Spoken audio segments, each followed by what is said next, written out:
자, 이 단원의 마지막입니다. 속도와 가속도에 대해서 이야기를 해 보겠습니다. 자, 우리가 보통 이제 위치가 있잖아요. 자, 위치가 있는데, 위치를 보통 x라고 표현합니다. 위치를 뭐에 대해서, 시간에 대해서 미분을 합니다. 미분을 합니다. 어디에 대해서? 시간에 대해서 미분을 하면 우리는 얘를 속도라고 하는 거예요. 속도라고 하고, v라고 표시를 합니다. 자, 그 다음에, 그, 다시 이 속도를 갖다가 미분을 합니다. 미분을 하는데 시간이라는 거에 대해서 미분을 하면 우리가 얘는 가속도라고 합니다. 그래서 가속도 accelerate 해가지고 A라고 표시를 합니다. 그래서 위치를 시간에 대해서 미분을 하게 되면 그래서 델타 X, 델타 T 이렇게 되는 거지. 이렇게 하면 뭐가 된다고?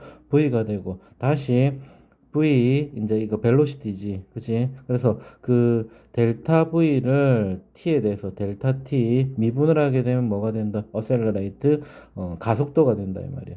나중에 이제 거꾸로 갈 때는 얘를 적분을 하면 가속도를 적분하면 속도가 되고 속도를 적분하면 위치가 되는 겁니다. 자, 그리고 속도의 절대값 있잖아요. 속도의 절대값을 세운 것을 우리는 속력이라고 말을 합니다.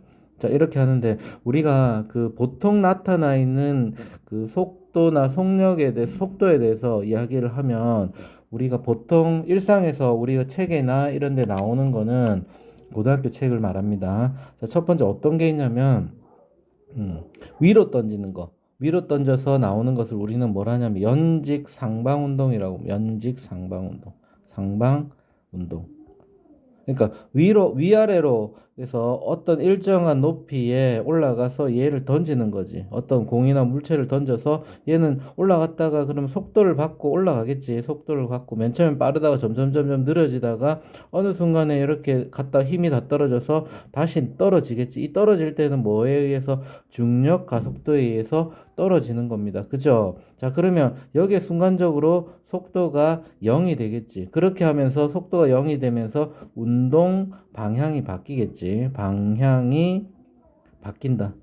그지? 바뀐다. 그래서 속도가 여기 위로 던지는 것을 플러스 속도라고 하면 밑으로 떨어지는 것은 마이너스 속도가 되겠지. 속도가 마이너스가 되는 겁니다. 그래서 속도가 플러스에서 마이너스로 이렇게 변화될 때에 운동 방향이 바뀌면서 순간적으로 0이 되는 이 순간에 우리는 멈춰지게 되겠지. 멈췄다가 쭉 올라가다 물체가 올라가다가 멈췄다가 떨어지겠지. 순간적으로. 자, 그때에 이때가 뭐가 되는 거고 최고 높이가 되겠죠. 최고 높이가 된다 이 말입니다. 아시겠죠? 자, 그 다음에 첫 번째 이렇고 두 번째는 우리가 길 가다가 어디에서 출발을 했어요.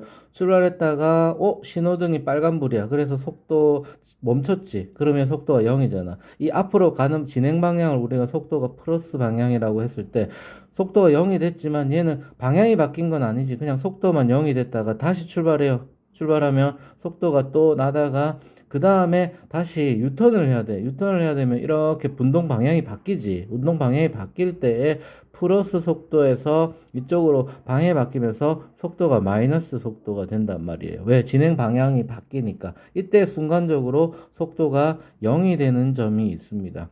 그쵸? 자, 이럴 때가 우리는 운동 방향이 속도가 0이 될 때 뭐가 바뀐다? 운동 방향이 바뀐다. 운동 방향이 바뀐다라고 말을 할 수가 있습니다.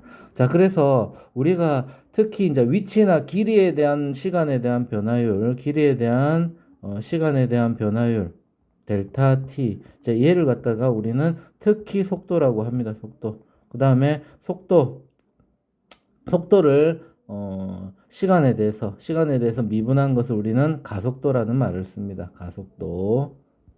이렇게 말을 쓰고 그 다음에 이제 넓이나 부피도 있을까 아이가. 그래서 넓이도 있습니다. 넓이를 뭐 s라고 하면은 넓이를 시간에 대해서 델타 t에 대해서 시간에 대해서 미분하면 우리는 뭐 s 프라임 이렇게 표현을 하기도 하고 얘를 우리는 넓이의 시간에 대한 변화율이라는 말을 씁니다. 변화율 이렇게 쓰고 어떤 부피가 있을까 아이가. 부피 볼륨이 있을 겁니다.